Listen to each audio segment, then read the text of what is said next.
Hey guys, today I am playing with my Distress Foundry Wax. This is a new release from Ranger and Tim Holtz. And when I say Ranger ink, it's I-N-K, RANGERINK.com. So I chose the package, and I actually purchased mine from Stampers Anonymous because they are still doing free shipping, and they have it in stock. There's 2 sets. You have Mined and Gilded, and then you have a silver and another one. Now, silver is usually my chosen color when I choose between silver and gold, but I've kind of been veering towards gold lately, and I wanted to see what it would look like because I watched his, when he released this, I'm going to say it was like a week or 2 ago, when he released his video, and it just says Foundry Wax on his video. He was doing cute little like figurines and things like that, and I've tried so hard to find some cute bunnies, but I couldn't find any. I wanted to see if it would work on these paper piercing tools, like the pokey tools. Let's see if I can have a white sheet of paper and really kind of get in on this. So it does. It did a great job. If you see any little like not smooth areas, it's not the foundry wax, it's the actual metal scribe. And these are the scribes from Hobby Lobby that I use to do all my paper piercing tools, and they are just a plain silver. I have one right here, one that I kind of started, and then I'm like, I don't know, I really like this top part, but I just haven't finished it. So it's normally a silver, and you really wouldn't need the silver foundry wax for this, but you would need the silver foundry wax for lots of things, like if you want them to look foiled. And then he shows you how to vintage them all up with the inks and cool stuff like that. So I just thought I'd show. I got the Gilded and Mined. This is the gold. This is almost like a copper penny, and I'll show these up closer too on this piece of paper. So I think my focus may be a little off. I did a bead. It was just a bead that I didn't really care about, and you just kind of do it in sections. I stuck it, let me get back into focus. I stuck it in with this. So I did this because I didn't care if this got, and just kind of painted it. And actually you can use the tip, the nozzle, to just kind of paint it on. Be very careful because your heat gun gets this stuff hot, and you'll see it start to bubble and just kind of start melting. So if you have too much, you can see this looks a little uneven. It looks like a hand hammered metal bead. I love it. I think that is super cool. Imagine the vintage projects, and this is a bubblegum bead, so it was, you know, big to work with.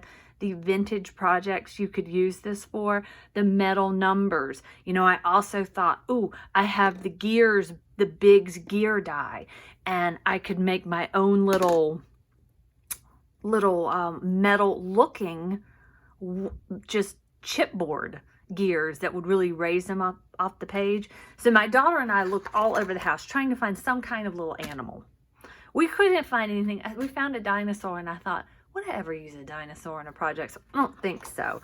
So we chose this. This is one of those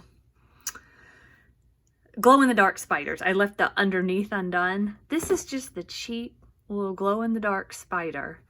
It looks so elegant and fantastic. You could add that to really elegant decor. I mean, that's fantastic, okay? I did just one of these little wooden skulls. He's a sticker from Dollar Tree. That is a very light, because that's the back, that's a very light coating. And then this was a much heavier coating. It was really, it's fast, it's cool, and you know, I'll speed this up because I know not everybody's like into this, but I thought, oh, how cool. Now, if I was able to make requests, I would pick a much brighter gold, but it's gold, it serves its purpose, and I'm happy about it. And you know, who has a gold bow? This looks like a metal gold bow, front and back. And I mean, it runs and gets everywhere. I would say, I know you can use your finger, but I found this teeny tiny little fine tip brush to work the best for me. What is this? Oh, I don't know if 7000-0 makes a difference. It looks like 7000 round. So if you're looking for a brush size, then I see a 0 there. But it is teeny tiny, and you know, you can, when you're doing a signature on a painting, you can use these tiny little bristles. But and I don't know, because I really didn't pay that close attention to his video because it's a long video. But I said, ooh, gold, ooh, I gotta try it. I always keep a little alcohol on my desk. So that's how I was cleaning my brush off. I cleaned one brush off. I cleaned this brush off. I initially used this big one. It didn't work that well for me. I cleaned it with just soap and water. It came off. But then I was like, I don't want to leave my desk. So I poured like this, just a little bit, and I cleaned my brush like that. So I thought really quick, I would do a button. See, I've got a spool out. It's on because it was on wood. I don't really need a spool right now, but I thought, ooh, a button. And I should do a video showing you guys what I am currently working on, because it is so cute. Now, there is a warning on this, something about vapors may cause flash fires. So, you know, just keep that in mind. I've got alcohol over here. I got a heat gun. I got this. I think you just keep yourself in a well-ventilated area and work with caution, and remember to watch your fingertips.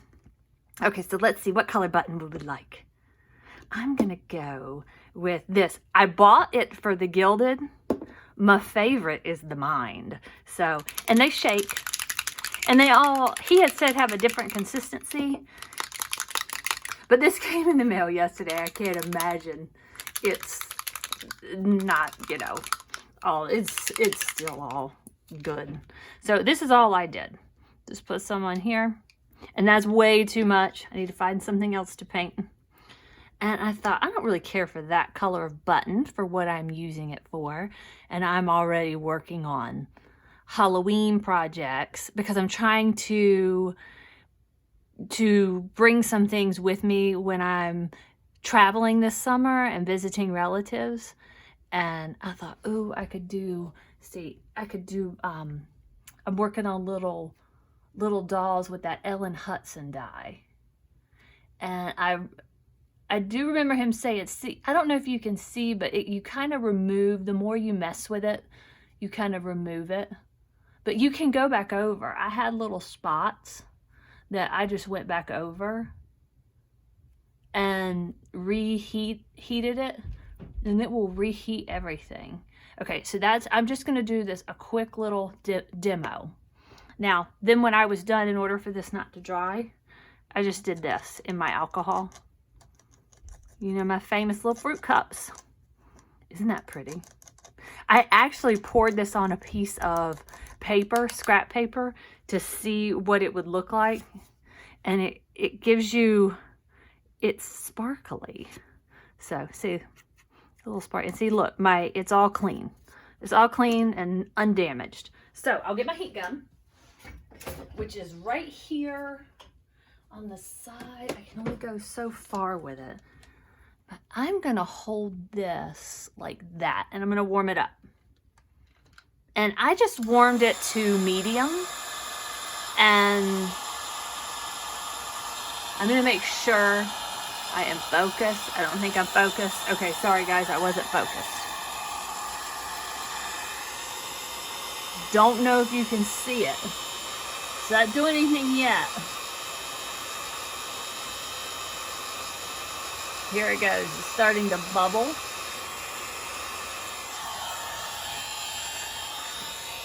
And it has a scent, but it's not like a gross scent. It's almost sweet scent.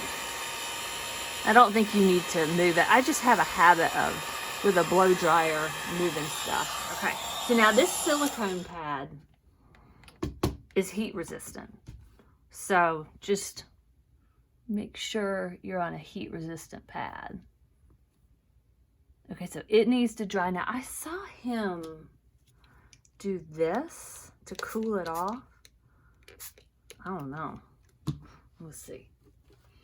And I didn't do my stuff on a pad.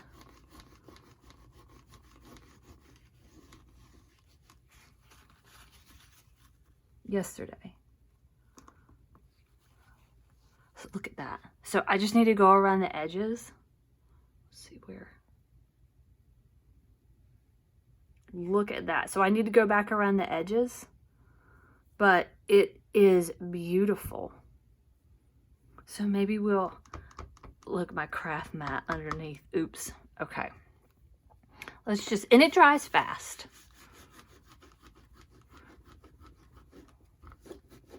And it wipes up. But see, look, if you have some alcohol, it wipes right up. Okay. All right, so you can use tweezers. I was using, yesterday you can see I was using this little clothespin. So let's try and get the sides, since now I know not to heat it on my craft mat. Oh, you know what? It will be up in the air and you guys can see. Is it focused? Good grief, I can't tell.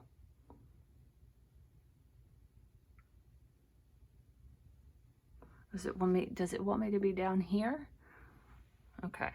So now I can't see that well.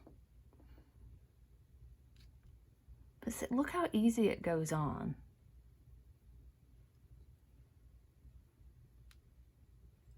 And it kind of dries to a soft, powdery looking finish.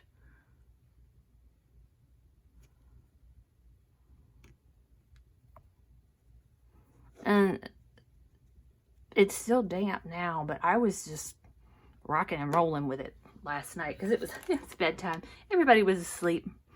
Okay, can we see my heat gun? Can we focus on this? Okay. See how it dries to a powdery finish and then it shines right up. How cool is that? And it will, oh my gosh, look at that. It will bubble on you and then you know, ooh, take the heat away. I mean, that seems like if you are a seamstress, you might want this. Those are some fancy buttons. Of course, I don't know if it will go through the wash. I'm not real, and I know it's still too hot now, but I don't know how durable it is. I feel like you could scrape it off with a fingernail, and I feel like if you touch it when it's hot, you might get a fingerprint in it. But I think this is really, really cool. So it's dry, and so I just need to go to the other side. And it's cool. Whoops. And yeah, these things are little that I chose, but I couldn't really think of what else should I put this on.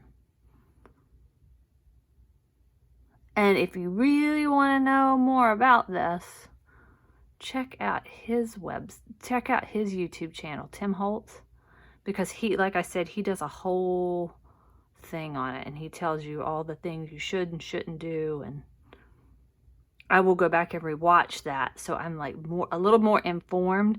But I thought if anybody was just, you know, anybody was interested, here's a real quick take on what I have found.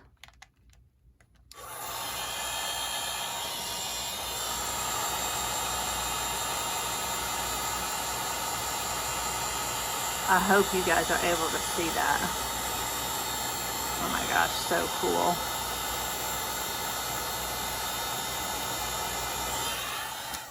There. Well, I think that is fantastic. I'm going to sit it right there. Yeah, I can go in the little buttonholes better. But I think that is a really cool, really cool thing that he has come up with. There, look at that. So now I have a button that is so pretty, and I wouldn't necessarily call this vintage.